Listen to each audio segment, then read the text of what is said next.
Boom, boom, boom. Okay. Bum.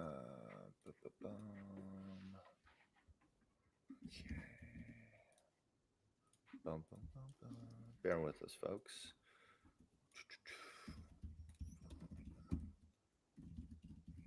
Done.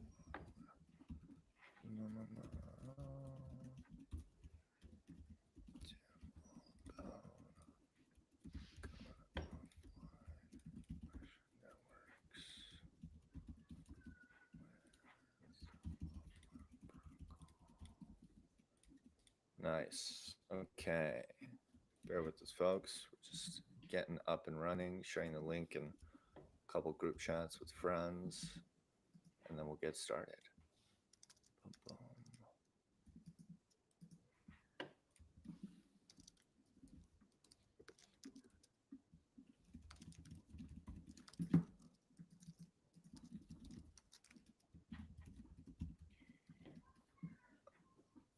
Okay. I'm good to go. Are you guys good to go? Yeah. Yeah. All right. Let's dive straight into it. All right. Welcome, folks. This is Chain Reactions, our weekly live stream and podcast where we bring on founders, CMOs, heads of marketing, and just generally all around interesting and awesome people from the world of crypto, on-chain media, and Web3. I'm Blake, co-founder of Myosin, and I got Polina, our amazing community lead. Say hi, Polina. Hi. Hi, everyone. uh, and we're really excited to have Satvik on today. Satvik is the homie. He's got a heart of gold. He is a great person to have in this space, and we're really excited to talk to him all around offline protocol and all the cool stuff he's building. And honestly, I feel like the narrative has, I feel like the meta has even shifted in just the past couple of months. So it's pretty amazing to see. But how you doing, Satvik? Good, man. Thank you for having me. Excited to chat. I know we've had like a lot of conversations around offline, just like over dinners, but Yeah. it'll be fun to get into it more formally and professionally today, hopefully. Yes, exactly. It'll be cool. And I think the world needs to kind of hear the story more and more because I think you agree that like in this space especially, there's so much kind of there's a lot of funding going towards things where you're like, do we need another Dex? Do we need another L1? Do we need another thing that does the same thing that the other thing did and they extracted value? And so really excited to get into it. But maybe to kick things off, I think the way we always approach it with guests is we always love to hear the human story first. So could you tell us a bit more about yourself, your journey, and how you even got into crypto and this whole blockchain space in general, and then obviously how that led to offline and what you're Sure. doing Yeah. now. I don't know if like you've ever heard this story too, actually, but like I was an international student. I was doing my undergrad in New York, and that's when I started my first company, which was called Runaway. And Runaway was a mental health venture focused on young people's mental health. Built out for the 4 years I was in school. Did a lot of research and policy work with UNICEF, World Health Organization, Mental Health America. Work with the United Nations on a number of initiatives as well while I was in school. So for me, like social impact, I would say, was really a very Hmm. fundamental part of where I associate entrepreneurship and being able to build things with. I've always had that like inclination to use tech for good in a way. And so I think that was really the starting point for me. And by the time I graduated college, Runaway was acquired by a teletherapy startup. So it was kind of my first taste of Hmm. building products, getting to that stage. And I was kind of looking out for what's next for me. And straight out of school, I just happened to stumble upon Clubhouse in those early days. And at the time, I used to Yeah. host rooms for like mental health again on Clubhouse. And it's a really funny story because I just very accidentally stumbled into crypto. I was doing this mental health room, left it at like 2 in the morning, and just randomly on my feed, I saw Blah was hosting a room that said buying $25,000 worth of NFTs. And I was like, what are, because like I am just out of school. I'm always looking for Yeah. avenues to like make money. And so what are these things? And so I ended up like spending that night just staying up, reading about NFTs, doing all sorts of like Ah. research, figuring out what's what's this like new movement starting, how creators are benefiting off of it, and just got really like interested in that. So ended up joining a lot more clubhouse rooms over the next few weeks. Started like making some friends in the space, started buying a few early NFT collections, as well as like started putting out my own music and art as NFTs.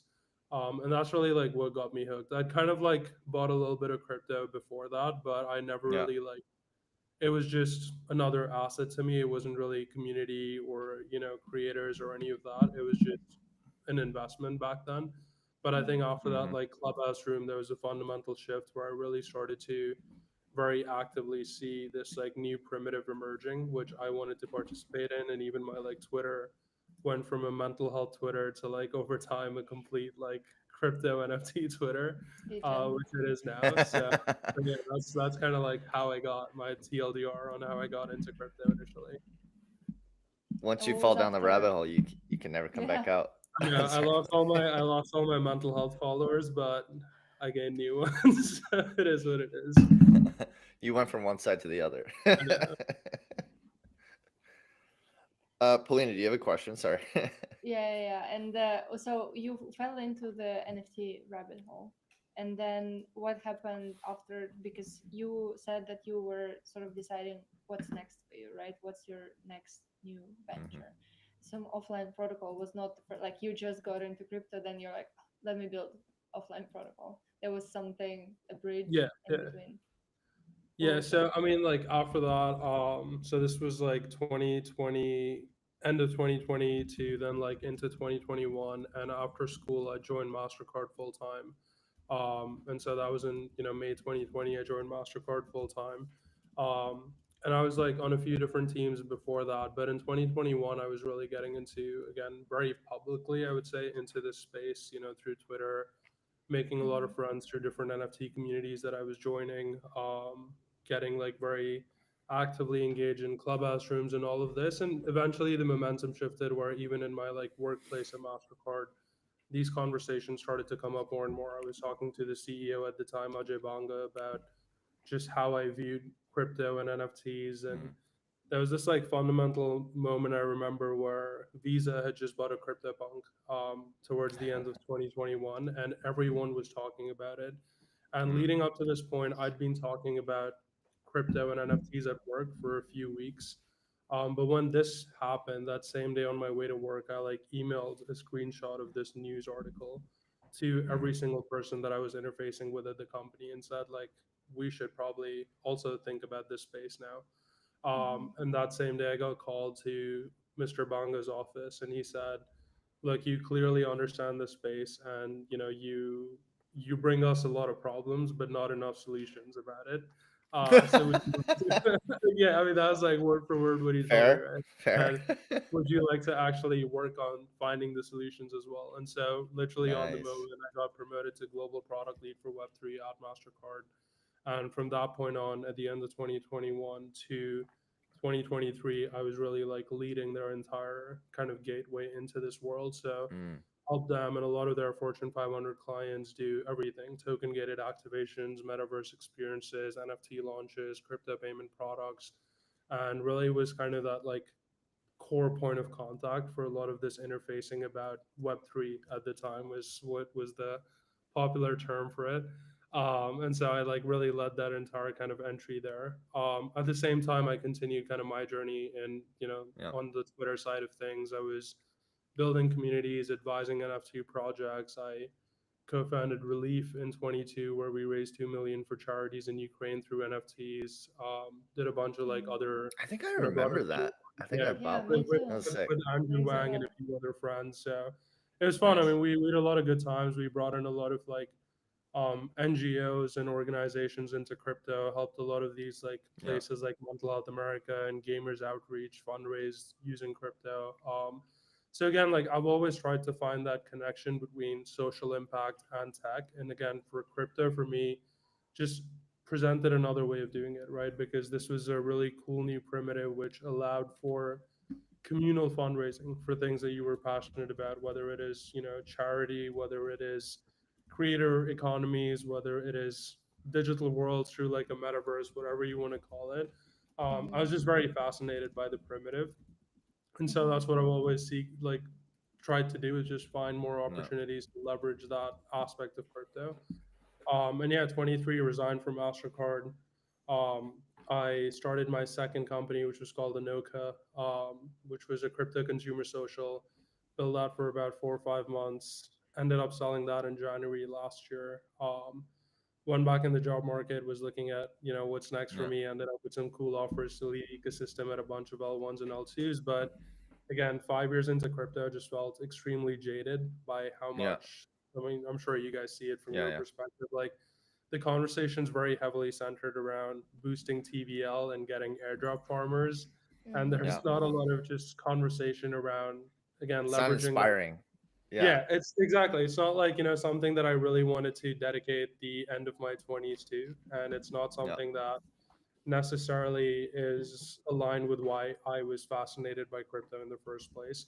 And so, I had these great offers, but something in me just said, like, this is not what I want to do. Mhm. And I still have time to take a risk. And so I ended up turning down the offers that I had. And offline protocol was something that had been in my drafts for, a few years now, because I've always seen this need for alternative networking, for resilient systems to do a lot of these things.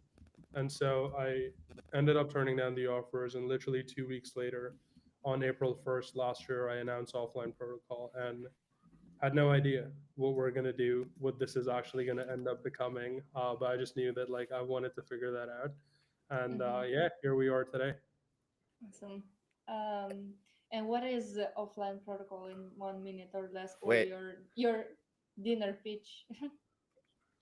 Yeah, Wait. Blake, Real did you? quick before we get. Yeah. Yes, Yeah. I do want to get an offline, but real quick, I think there was so much rich territory to unpack right there of just like your journey from like Clubhouse and like discovering NFTs through Blau of all people, right? That was a wild time if you were I know. there. I remember those Clubhouse days of like, what the fuck? Like, and we were all locked in our houses in COVID, to your journey on MasterCard. And Mhm. like, I think newer joiners might not like, I don't know. It's weird. Like, I say newer, and it was only a couple years ago, right? But it feels like a lifetime ago Yeah. when like every company in the world was really interested in crypto and web3 and blockchain, and it feels Metaverse. like in the past year or two they've all just kind of disappeared. And I'm sure they'll come back now that the regulation is changing and stable coins, whatever.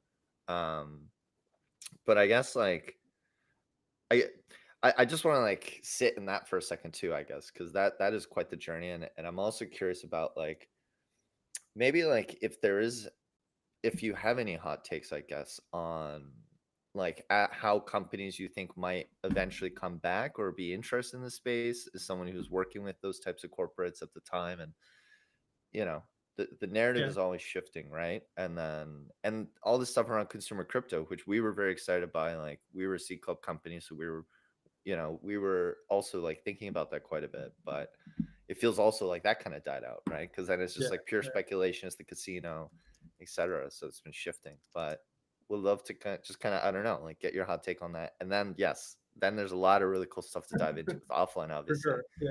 Yeah. Yeah. We're also a C Club company, by the way. Shout out C Club. They're also Shout our out to Club. investment. Huge. Yeah, man. I mean, I think that's a great question, because it's definitely something that I've noticed over the years of working in this space.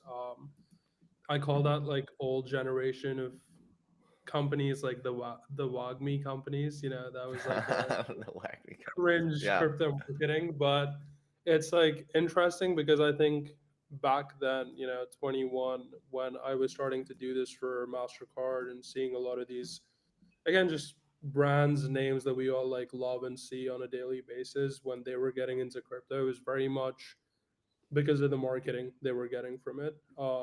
Hmm. They didn't care about what they were doing. There was no intentional effort across the Hmm. board about how they could use crypto meaningfully, right? It wasn't Yeah. something that they wanted to really integrate across the stack of their company. They didn't really think about building products. So it was really an era of a lot of these agencies that came up and did really well for that like period, where these Yeah. agencies just like would deploy NFT collections on your behalf. They would, I mean, Visa's CryptoPunk, Visa never touched it. It was like bought and held by another escrow company, right? And so it was just that like era of companies that were finding these new revenue streams because they could now effectively move much Yeah. quicker than the corporates, and the Mm-hmm. corporates couldn't move that fast. And so they were finding these Yeah. agencies, these third party companies, to create these things for them just so they could get the marketing benefits from it. So if XYZ company said we're launching an NFT collection, they're simply doing the comms for it.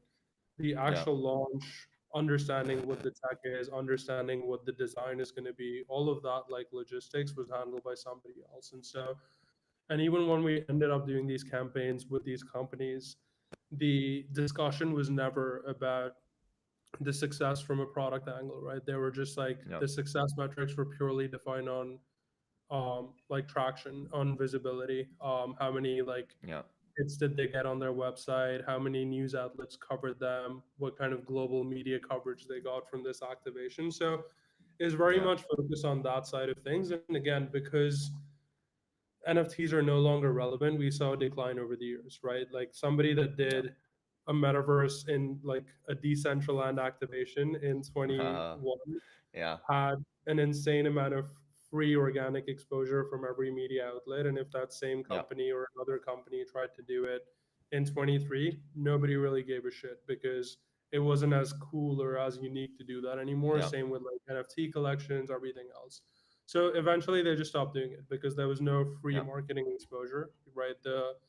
They would have to invest like $500,000 to $1 million to get the exposure they were getting from paying an agency $20,000 to deploy a collection, right? And so Yeah. that asymmetric bet at some point stopped being cool.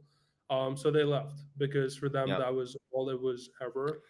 Value But extracted onto the yeah, next. exactly. Yeah. And I mean, I wouldn't even say necessarily like extraction, right? Because for them, it was never really, they never saw it as a revenue stream. Then it Yeah. didn't make any difference to them. For them, it was always just marketing. Yeah. And every brand is like, you guys again know this best, but it's all about keeping the brand relevant. And that just Yeah. kept them, relevant, allowed them to connect with this new audience that had a lot of money to spend. And so it just like worked for them. But I think what we're seeing now with this resurgence of brands coming in Yeah. is there's a fundamental shift in who you're talking to at that company. Mm. Back in the day, you were talking to their marketing folks, whereas Yeah. today you're talking to most likely their product folks, Mm-hmm. which has shown that there is this like change that's taken place where they no longer view this space as marketing, but really as meaningful technology that can be integrated into their existing Yes. stuff, right? And so that's I think the biggest shift because back then, even though I was the product person on Mastercard, I was only talking to marketing people on the other side. Whereas Mm-hmm. now, like when I talk about these companies, it's always most likely either the strategy people, the product people, and so it just Mm. shows more initiative that they want to do something more with this tech. And I think especially because there's so much positive regulation now, there really is that openness to what can we do with this, right? Brands are experimenting with accepting stable coins for payments, for example, which is awesome. We're seeing companies like Stripe that have literally Yeah. in the past like banned crypto companies from using their services to now like acquiring crypto companies and like potentially Launching launching. their own blockchain. Yeah, Yes, exactly. and you. And so I think like all those things are just inevitable. They've always been inevitable, but I think now, especially with this like renewed interest, we've really Yeah. shown through our grit that we're here to stay, and this technology can be pretty impactful. And Yeah. so I think now we're going to see more serious participants, so to speak. I don't Yeah. think like Coca-Cola and like these brands are necessarily going to have Yeah. anything to do in this new wave, but we'll see more of these like Stripe type of companies that are like serious businesses that can benefit from like new financial rails will come back for this like second round of brand activations. Mm-hmm. Which I think, by the way, this is like a. Oh, sorry, Paulina, go ahead. I No, was no, gonna go say, for it. yeah. Well, I was gonna say, I think this is a super great transition point into I'm realizing offline, right? Talking about this next wave of adoption, about real use cases. Can you tell the world a little about offline, the idea itself, kind of like how it came about, how it's evolved? Because I think what I've been seeing lately with kind of like offline payments and stuff is kind of it seems like an evolution from my side. But you tell me, like, how's that? What is offline? What is it today, and how's it evolved? Yeah. For sure. Yeah. I mean, so let me give you the catalyst on this first, right? So Yeah. for me, I've grown up in India. India leads the global rankings in government imposed internet blackouts. We had, I think, 85 last year. It's the highest in the world right now. We had like, we're probably going to cross 100 this year. And it's just like used, cutting off internet access is just used as like crowd control for anything, whether it is political censorship, people protesting, kids having Mm-hmm. exams in a Yeah. particular city. Like they'll just cut off internet for anything and everything.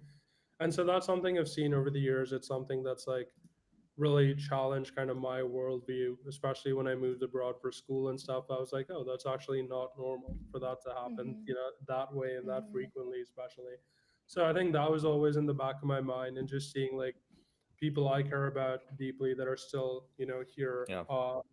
to see them like still continuing to face those things even today. I'm like, okay, cool. This is like something that maybe needs to be challenged somehow.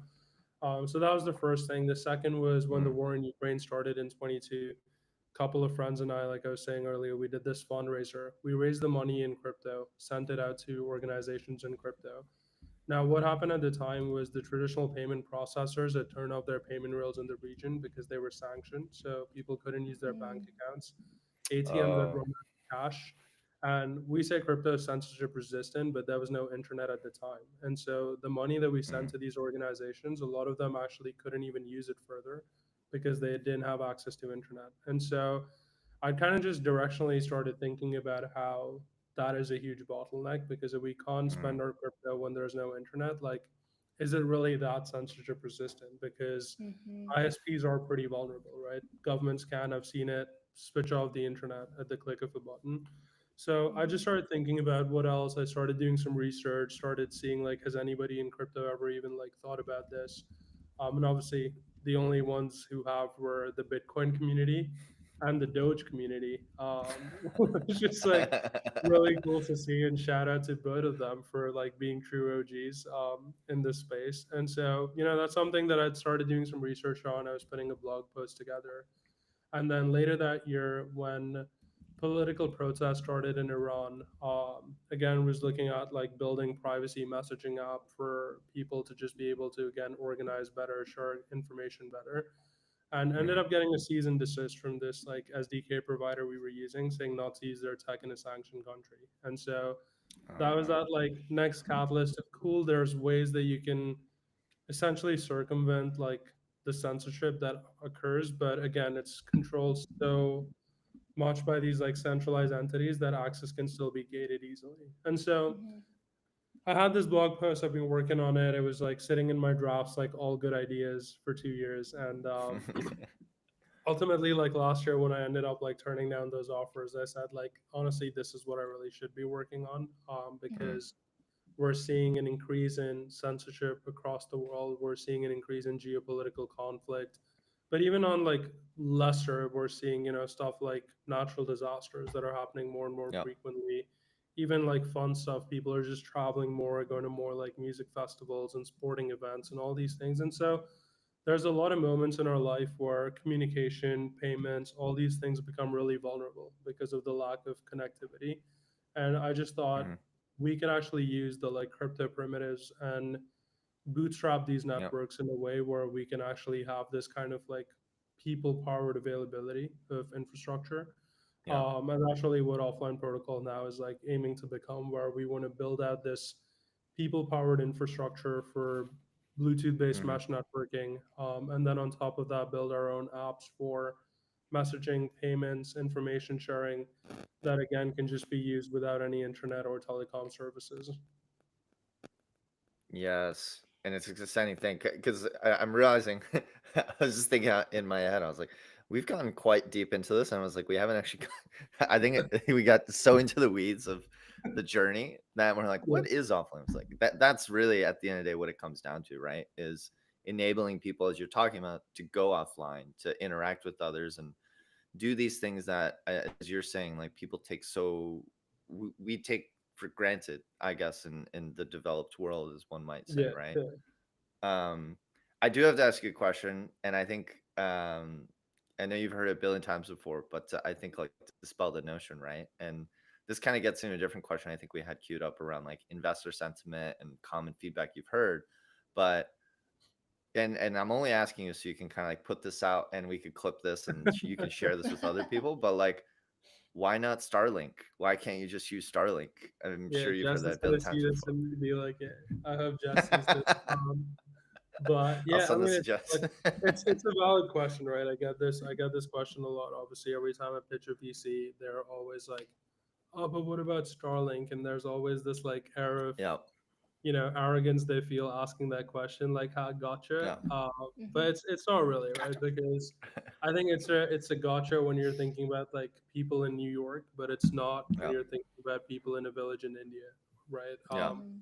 And I think that's kind of the fundamental difference in the populations that crypto currently serves versus where I'm very yeah, passionate about getting crypto. I think when we think about crypto and why prediction markets and all these things are currently the most successful products, is because we're only thinking of it from this myopic lens of people in these privileged places, right? They see yeah, these things as cool. Like, this is what I want to do. It's a nice to have. But for a lot of the world right now, it is a necessity to have basic yeah, Mm-hmm. connectivity, which they still don't have access to. So when we think about Starlink, there's three core factors, which I'm not saying Starlink sucks, right? I think Starlink is great for if you can access it. But yeah, the issue is, one, people have a high degree of cost barriers with Starlink. mm, The current cost of hardware installation, monthly subscriptions, is extremely cost prohibitive to a large Mm-hmm. part of the world still. Where in mm, India, for example, you can get data for like $1 mm-hmm, per month. Starlink, even now, they just literally like this week or last week introduced a $5 a month pricing plan.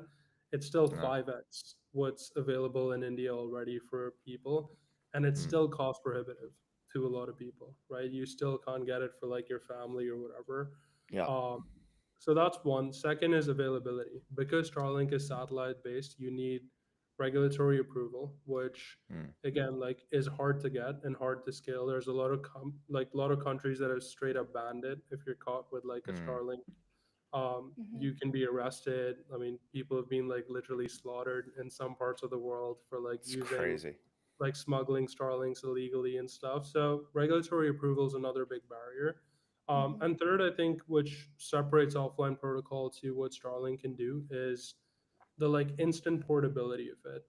Mm, If I'm like stuck in a natural disaster, I don't have power at my house, Starlink is not working for me, but offline protocol is. If I'm like mm, traveling with my friends internationally, we run out of data, we can still communicate with offline. We can't like carry our Starlink everywhere. If I'm at a music festival, I'm not gonna like mm-hmm. backpack my Starlink with me. So all these instances, right, where you can have instant connectivity, that's where Yeah, offline protocol can like ease your pain points compared to Starlink. And so I think that's really the main things that I'm focused on. There's obviously other stuff like you've degradation because of weather conditions, you have like range limitations. So all these things compound over time. But I think the basic thing that we're trying to solve for over any other thing today is just the availability and accessibility of it, because I think that is still the biggest hindrance for a large part of the world, which Mm-hmm. is also why we were very deliberate that our apps or products should always be like mobile friendly. I don't want to sell hardware. I don't want to like make it cost prohibitive. I don't want to make yeah, it so I have to like struggle to ship something to someone in some part of the world. Like, if you have a phone, you can use our products, and whether you use it with like your best friend or you use it with your entire neighborhood, that's yeah. up to you. But two people and you're good to go, right? So, people are quite familiar with how Starlink works and what it is. How does one interact with offline protocol? Because you kind of touch based on it, but like around. So Let's get into the how nitty does one gritty. interact? Yeah, yeah, yeah. How do you So use it? we use Bluetooth basically. So Bluetooth is what enables our entire architecture. Mm-hmm. Um, and the way to use any of our products is simply through a mobile app. So whether, it doesn't matter if you have our messaging app, which is available right now, or in the future you have our payments app or information sharing app, as long as you have one of our apps on your phone, you become part of this one unified offline protocol network. Mm-hmm. um, and then you could just like do everything on that network. And the Mm-hmm. only, I would say, limitation here is that Bluetooth has a limited range of 30 to 50 meters per node. So you have to be within this Mm. 30 to 50-meter distance of other nodes around you. That doesn't mean sender and receiver have to be that far apart. You should just have enough people between you to relay the message forward. But I think the Mm-hmm. cool behavior that we've seen emerge over time as we're bringing our products out in the market is people are actually like creating their own networks. What that means is they're not like going to Coachella and then hoping that they find other offline protocol users there. Instead, they're actually Mm-hmm. making all their friends, family, whoever it is, on board already and then going out with them. So now they Mm-hmm. don't need to find, other people to make their network. Those six people in a friend group are making their network. Mm-hmm. And I think that behavior is really cool because it kind of makes that question redundant of like, what if there's no one around? Like, take your people with you. Mm-hmm. I've seen people like onboard their husband or wife. I've seen people onboard their neighbors. Anyone that you think you might need to have this app, like, if it's a natural disaster, you want to communicate with your neighbors, great if they Yeah. have it. You're going out to like traveling or music festivals and stuff, you want your friends or significant other to have it. And that's really like the beauty of it. Yeah. So create your own networks, and I think over time, as more and more people have their own networks, those networks will start to find each other and become more expansive. No. Like this year, we had two friend groups using this at Coachella. Maybe next year we'll have 10, and then Mm-hmm. at some point those networks will start to connect with each other and expand the mesh. So that's kind of like what our long term vision is with this. So it's like an inbuilt referral mechanism that kind of Exactly. keeps the app Yeah. growing. I think here's your product marketing background comes into play because usually it's like token KOLs and something, but like built in this kind of mechanism into product is something that requires the product team being involved. And to your point earlier, that it's not just the marketing teams now, it's also like the product, right, Yeah. and the strategy and stuff. I think that brings us kind of to the question where so you went like from stealth basically to hundreds of thousands of users, right? Without using a token, without quests or paid campaigns. This is like a Web3 founder's dream. It's like when marketing now. Yeah. Mm-hmm. So how did it happen? Sure. Yeah, I mean, I want to say luck, honestly, a lot of it. I think I'd be like really egoistical to not acknowledge the role that luck plays in Yeah. success always. But I think for us, it's, where people are surprised when I tell them we're a four-person team. Offline protocol entirely is Yeah. two engineers, one PM, and myself, and that's the team. We've been Mm, building now for almost a year, relentlessly every single day, and just like trying to put stuff out there. We go through these like ups and downs of being super active on social and then just like shutting up and just building, building, building. And then we'll like start like now started warming up that, offline pay is coming soon essentially.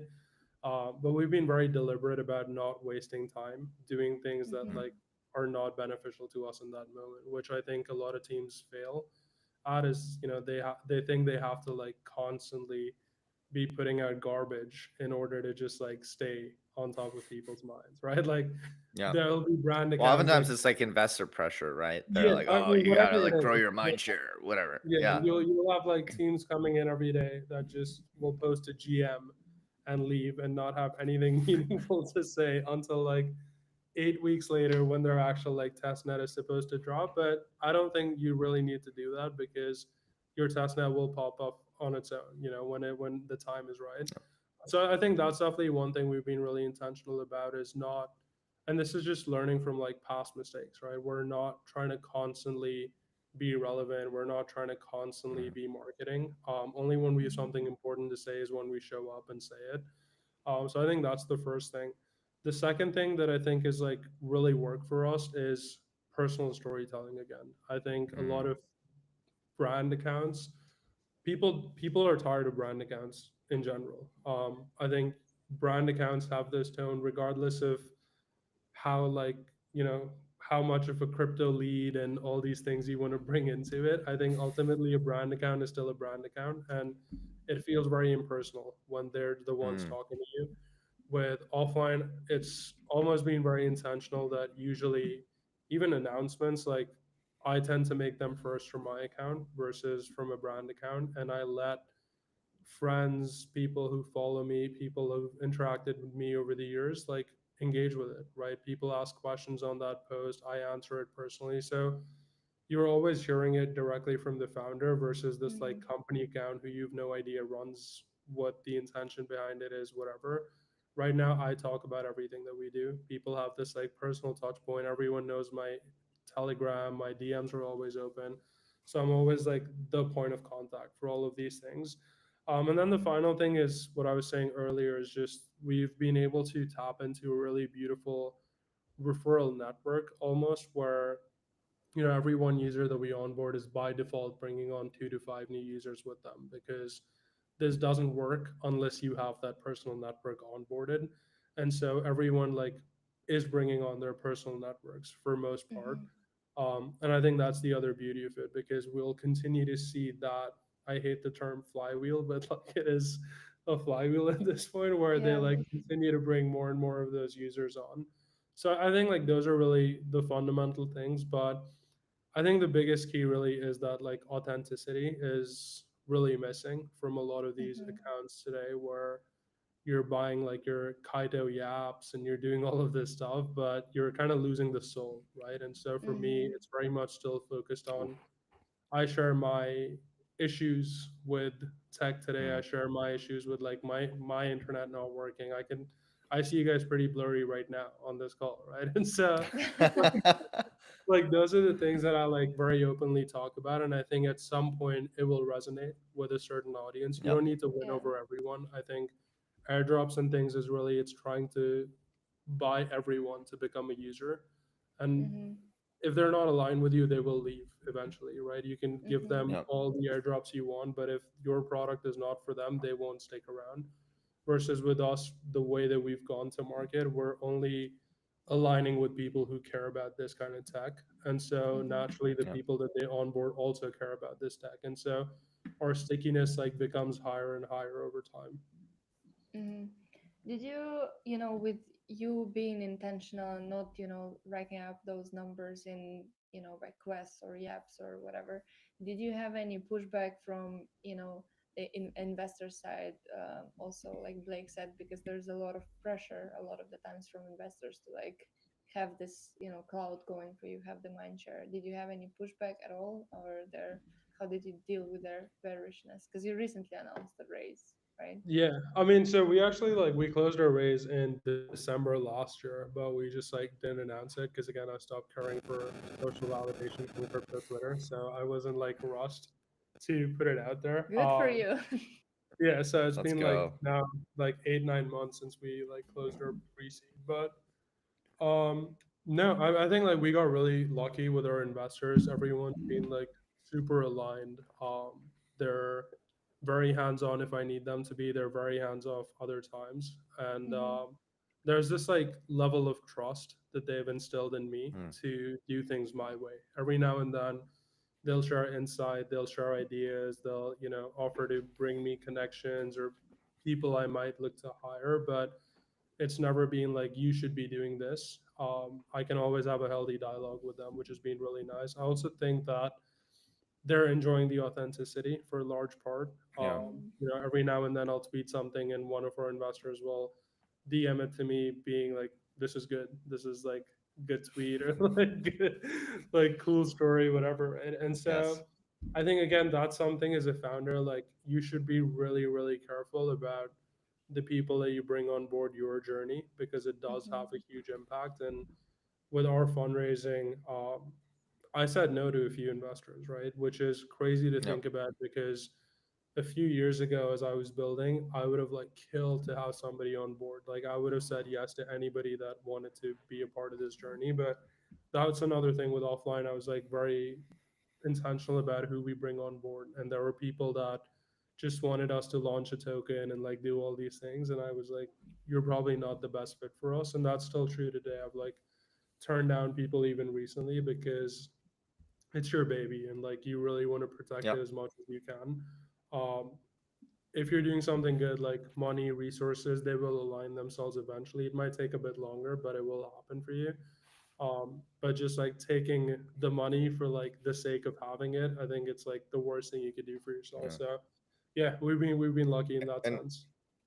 and I want to chime in on that, and because I think you said a couple things. Sorry, I'm just always like collecting the thoughts Yeah, and like what you're just so many gold nuggets in there, right? And I think earlier, even when you talked about like um luck was definitely a factor, but I don't I feel, and I'm sure a lot of people feel similarly, of like you do create your own luck, right? And it's been really awesome to see you just kind of like in the trenches for the past year, just like grinding this out, building this. And I think authenticity, as you're saying, like it is, because it's kind of like marketing 101 of like if everyone's zigging, you want to zag, right? Because that's what's going to help you stand out. And I think in a space like this, which fortunately does have a lot of value extractors and people who are just doing the thing to do the thing, that's where authenticity, as you're saying, really can be your superpower, because it's like a breath of fresh air, I think, for a lot of people, myself included. And it sounds like your investors, right? So it's like, so I guess that's kind of what I meant by this, is like it's if you put the right energy out into the world sometimes,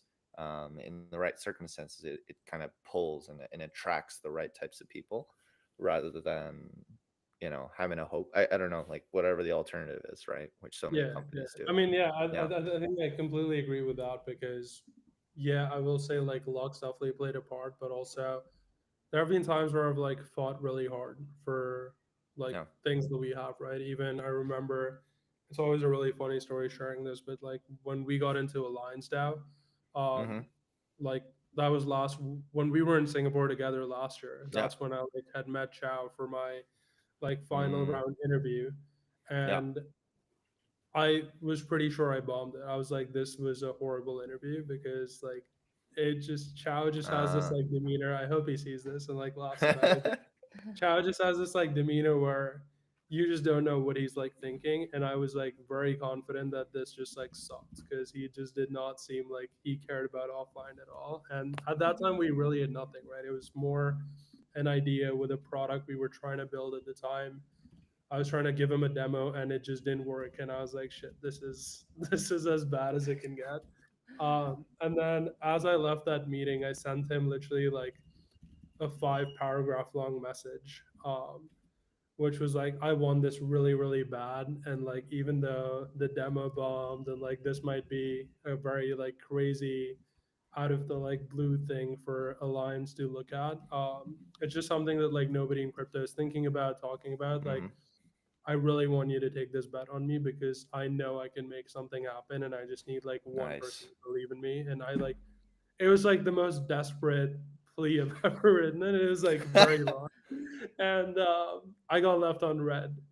Like just, Ah, on just No. Telegram, you like yes, send it and you get the yeah. two. So Oh man. Chow saw that, and I never Yeah. heard back until the last day that I had in Singapore last year for Token. And it Yeah. was the last night when I was in Singapore. So I met him on my first day in Singapore, and on my last night a week Oh. later in Singapore, I was like leaving a party with Louis and Regan, Yeah. and Oh, I is got that a when you guys were out like by the water and yeah, like yeah, and I saw, yeah. I got a message from Chow saying like, hey, like you're a crazy bet, but we want to make it, and so congrats, like we'll send you the paperwork on Monday, right? And so Let's like go. that's what I mean, where definitely luck and stuff played its part, but also like I was desperate and like You got to really, put really, yourself out really there. yeah, I Yeah. mean, exactly. Anybody else would be like, don't send that message. It's too desperate, like whatever. Mhm. I was like, I would rather shoot the shot than like always wonder what if, right? And I really like want to make this happen. And so I think also just like doing that kind of intentional acts should most Yeah. times like go a very long way if you could showcase that passion to people. Mhm. Mm. Look, lesson learned. Yeah. Always shoot your shot, folks. 100%. You never I'm a know. huge believer in that, honestly. Like, What there do you was have to this like lose? What's the downside? yeah, I Someone mean, says there's no. this quote that Yeah. like somebody said once at a panel. I forget who, but it was like you have to raise your hand to get called on. Yes. And I like have it's really stuck by me all these years because that's one thing. Like whether it was my internship, at Mastercard Mm-hmm. in my junior year, whether it's just been like my career, the stuff Yeah. I've built, like I've just always raised my hand and like made sure that I'm being noticed by the people who should be noticing me. Yeah. And people are like, people are afraid of putting themselves out there because they're like, oh, this will come off really cringe, or I'm like afraid to be perceived by somebody else. Like, who cares, man? Like, Yeah. life is short. This is ultimately like Nobody cares. Nobody is paying attention yeah, to you. They're all no, paying nobody's attention to paying attention themselves. to you.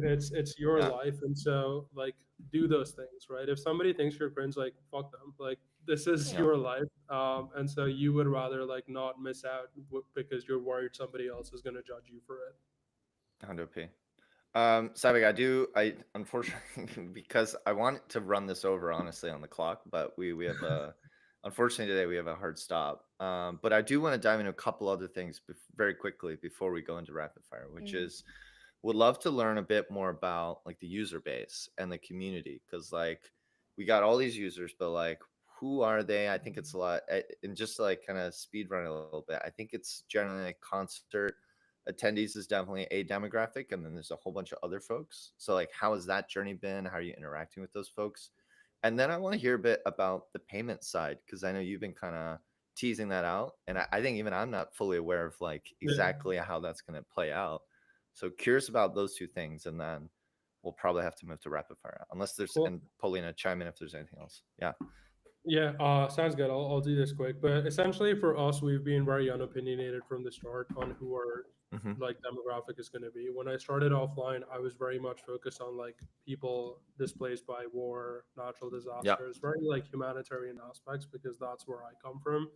But just interacting with people over this like past year of building, I've really heard like any and every use case, and yeah, that's kind of the beauty of it. We've been like making sure our products don't look like they're built for any one use, yeah, and that's kind of the adoption we're seeing, right? Because we had same week we had users at Coachella, we had users at a Syrian refugee camp in Jordan. Same week we had users at uh, Tokyo during the flooding that happened recently, and same week we had mm, users in Berlin for Pride Parade. So it's yeah. like any and every use case where you need Wow. connectivity, we found users, and so we've like very global distribution. Our entire map is like lit up with. How are you getting in touch with them, by the way? Yeah, I Like, was are they just emailing wondering. you? Like, because you're not, Yeah, you're I mean, online. mostly organically, and Ah, like Twitter? a lot of word of mouth. Like people are sharing this on like Twitter, Instagram, yeah. TikTok, and so like different audiences are just finding us in different ways. You And got to so collect those stories, man. You got to I like know, have an aggregator or something. Yeah. yeah, and so like till the end of this year, we're gonna continue to be very unopinionated. I think Yeah. like maybe early next year, we'll then see where we're seeing like most interest regionally and Yeah. use case wise, and then might start to double down on stuff. But for Yeah. now, it's just beautiful to kind of like get these stories of how and where people are using us. I love that. And then payments. The How's that payments. going to Yeah, play so into all this? payments. Yeah, And then so what is the on-chain part to all this? I'm assuming that's where the on-chain element comes in, yeah, right? yeah. Yeah. So to like give you a quick TLDR, basically when you think about offline payments, there's two popular models, M-Pesa in Kenya, Paytm in India. They both have an offline model wherein you essentially use SMS to do real-time settlements. So you have like a preloaded wallet. M-Pesa, you have to on-ramp through cash agents. So you give them cash, they on-ramp you into this like mobile banking system that uses SMS. ATM, you could do it digitally by connecting your bank account, and then like you could do Mm, SMS payments. But again, both of them require telecom to still work because you need to be right. able to send these SMS messages. On the other side, in crypto, there's nothing that you could do. So we built like something where you could do like SMS real-time settlements, but again, you need like SMS. And so my goal really here was, can we do something that works fully offline? No internet, no telecom. Mm, If we're doing no internet, no telecom, I don't want users to then also have to come online once a day to like sync all the cash hmm transactions to chain every day. Um, I want they could be offline for like 6 months to a year if they want to be without like any hmm dependencies. And so that's where we've like designed our own novel system of doing it. Our offline protocols, core infrastructure plus offline ID, which is our like social graph, both are very instrumental in enabling this out because the metadata mm, and all the information that's captured becomes really relevant. And yeah, that's the on-chain component because essentially we can collateralize any stable coins on any chain into these hmm universally spendable offline dollars. And these offline dollars are what you can transact with forever. You don't need to go back mm, online. You don't need to go back on chain. You can then just like use these anywhere. So right now to start, it'll obviously be P2P, but Hmm. eventually we also want to do like POS SDK so people can spend it like on POS systems with tap to pay Yeah. and things. We're like exploring QR code payments, NFC payments, and essentially just like a cool new primitive to spend your Yeah. stable coins fully offline. Whoa. That's cool. That's exciting. Wait, so then how does it, so how am I loading up my stables onto my offline account? And So then you're does it, like you have this like yeah. onboarding moment when you're online. So you would just Yeah. like open our app and then you would choose any chain, any stable Yeah. coin and make a Just, deposit and then you yeah. get a Mm. like you get a universal offline dollar account. Whoa.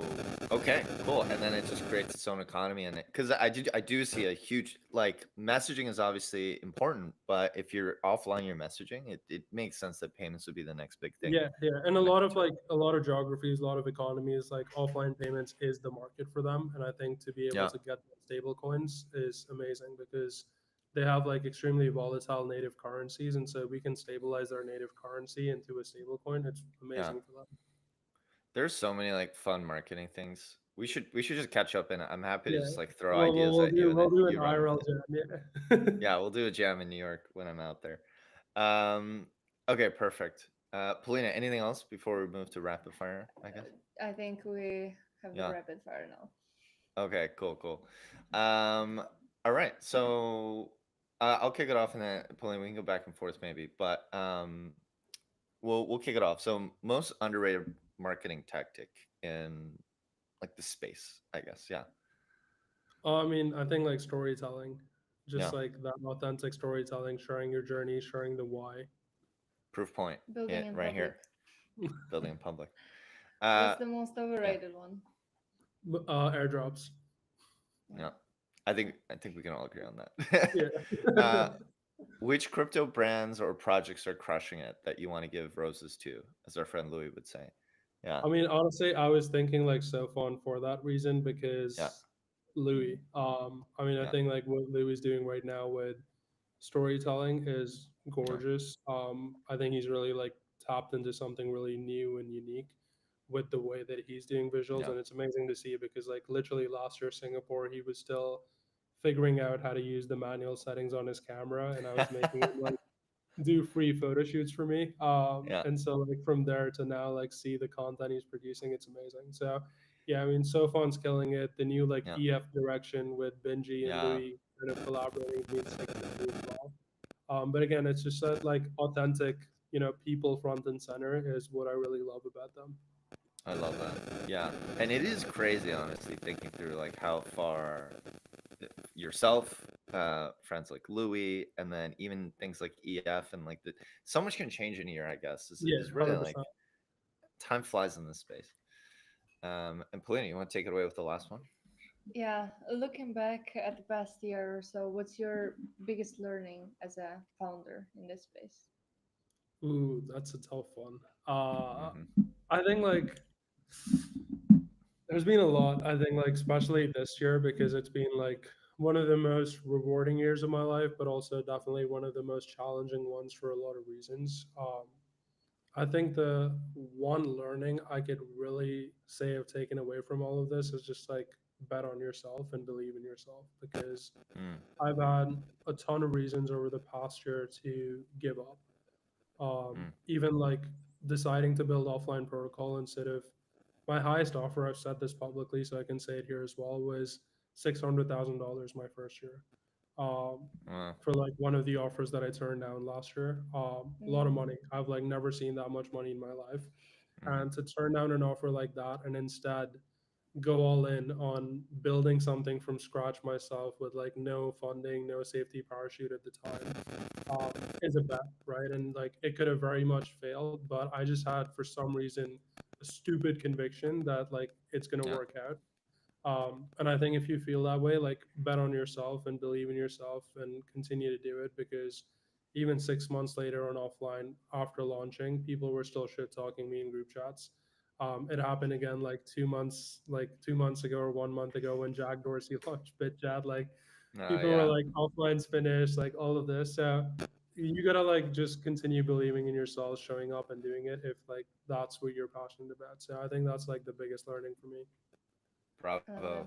And I remember it's so funny when that Jack Dorsey moment happened. It's kind of like, and then you kind of jujitsu that whole thing, and you're like, and now was he follows you, or you guys? He was like, you can all Yeah, be I mean, we like friends, right? we shouted out like our messaging app, which was like amazing, right? But it was funny because the day he announced BitChat, everyone was like offline protocols finished.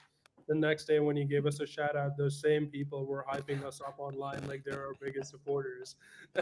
Like so, Bunch of you can't snakes, really help man. it, right? Yeah, you just Yeah, have to like invest in yourself against all yeah. odds, and that's what I'm focused on. Just tune out the noise and like continue to do what we need to do. My personal belief is, and it's not just me. I think there's like a quote or whatever, but it's like if you don't have any haters, like you're not doing anything right. You know, like you Yeah, gotta have conviction. You gotta have believe in something, and there's always gonna be haters, right? You yeah, can't please 100%. everyone. So I love it, dude. You're amazing. Oh, last thing, before we sign off, where can people find you? What's the call to action? What's coming up? Anything exciting that people should be keeping their eyes peeled for in the coming months? Yeah. Yeah, follow at Offline Protocol, all socials, especially Yeah. TikTok, so we could get some more engagement there. Ooh. Check them out on And then, TikTok. Is it the same yeah, handles as Offline yeah, Protocol? Offline Protocol everywhere, and Yeah. offlineprotocol.com. We really got those sweet domains. And then Yes. Fernway.chat Nice. for our messaging app download. And that's it. Just keep an eye out. Offline Pay early beta should be coming out soon. So yeah, get in before we start rolling out invites for that. I love it. I love it. All Awesome. right, buddy. This was incredible. I hope to see you soon. I think I'll try and make it to New York in September, and we can link then. But until then, I'll see you online. Thanks so much for Yeah. hopping on and telling your story, and I'll see you soon, buddy. Yeah. Thank you for having me, Thank guys. you. Appreciate your time. Have a good one. Thank you. Ciao, ciao. Have a good one.